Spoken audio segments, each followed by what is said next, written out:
Hey everyone, welcome back to the channel. Today I'm gonna show you how to change templates in WordPress.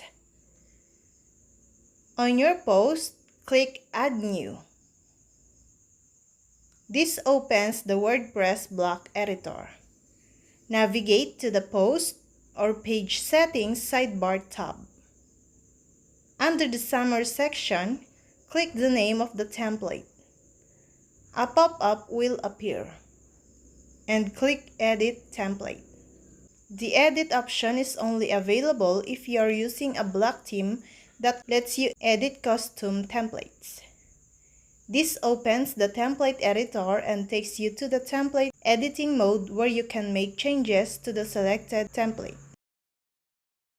To go back to the WordPress block editor and continue making content changes, click the back link in the top left corner.